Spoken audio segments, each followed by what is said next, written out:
ni kai along nang levang tini long ing ang dunjiman ili kacitong lasine nang chong humbo joy joy ni sing chi parong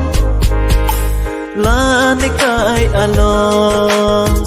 nang levang tini long ing ang dunjiman ili kacitong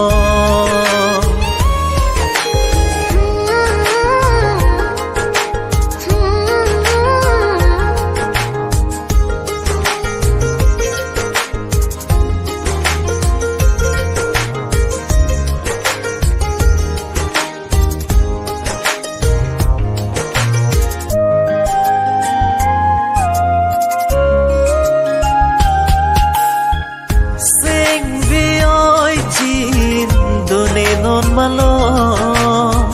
char nam doni karjilong ison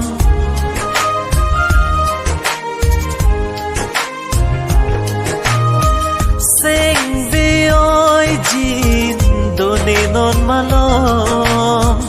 char nam doni karjilong ison ahok lumabong rupa cethan bom o kang hon nang sang man lopu pune kar julo sing bibiri o kang hon sang man lo jinon ne ko son rupa cethan saya lam ke ahok tin ri o ne kang hon nang phan nang ti ne un ji ne ko son nang chon puli ne phan nang ma tha no lan kai along nang levang tini long sing